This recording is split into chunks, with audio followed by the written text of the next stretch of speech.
नितिन की खुशी सातवें आसमान पर थी। छुट्टियों में उसकी बुआ आभा और नकुल के साथ उनके पास रहने आई थी। तीनों बच्चों को एक साथ खेलना बहुत पसंद था। एक दिन नितिन के पापा ने आकर बताया, ऑफिस से 3 दिन की छुट्टी ली है, आओ कहीं घूमने चलेंगे। तीनों बच्चे खुशी से उछलने लगे। तुरंत जाने की तैयारियां शुरू हो गई। माँ और बुआ सबके कपड़े और खाने पीने का सामान रख रही थी, तो बच्चे अपने खेलने का सामान।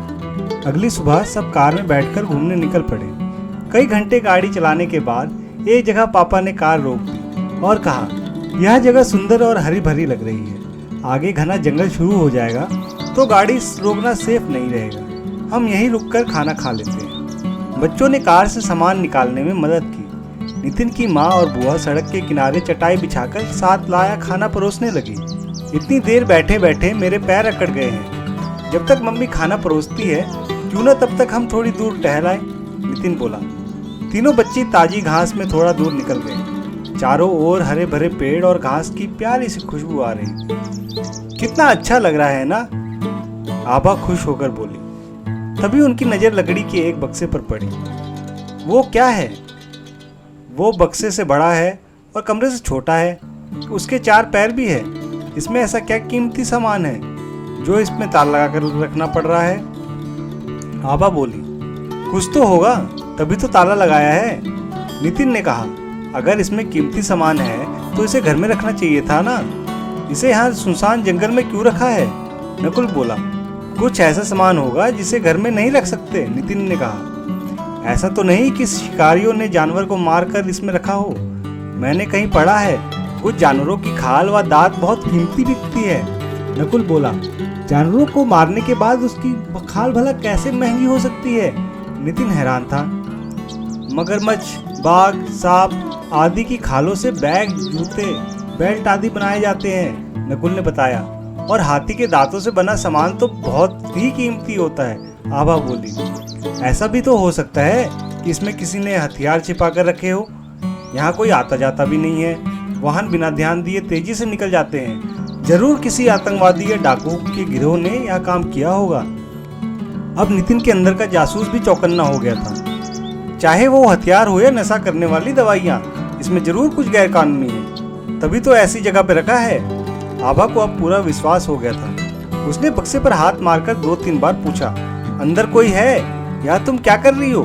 नितिन ने पूछा। लोग बच्चों को किडनैप करके भी तो इन्हें ऐसे सुनसान जगह पर छिपा देते हैं, आभा ने स्पष्ट किया।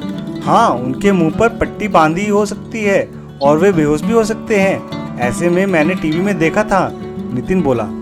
अब तीनों बच्चों ने बक्से के चारों ओर घूमकर दरारों में अंदर झांकने की कोशिश की, पर अंधेरे के सिवा उन्हें कुछ भी दिखाई नहीं दिया। उन्होंने कान लगाकर सुनने की कोशिश की, पर कुछ भी पता नहीं चला।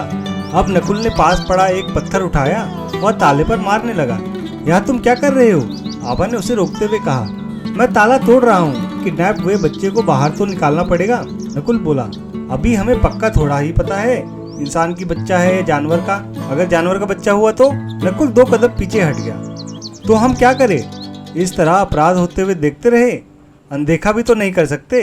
नकुल परेशान था।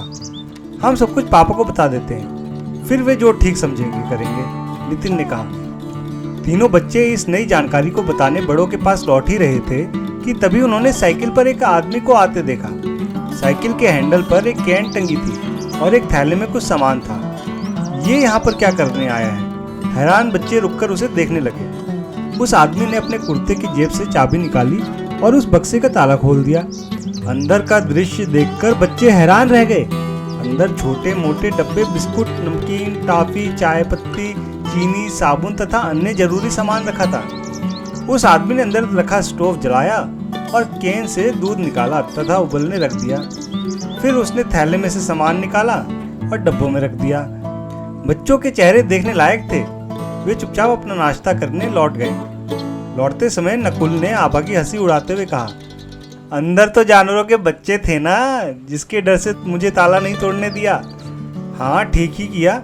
उसकी चाय की दुकान का ताला तोड़ देते तो क्या ठीक रहता? आभा चिढ़कर बोली। आभा की हंसी उड़ा रहा है। जानवरों की खाले और दांत तो मुझे भी इसके अंदर दिखाई दे रहे थे, नितिन बोला।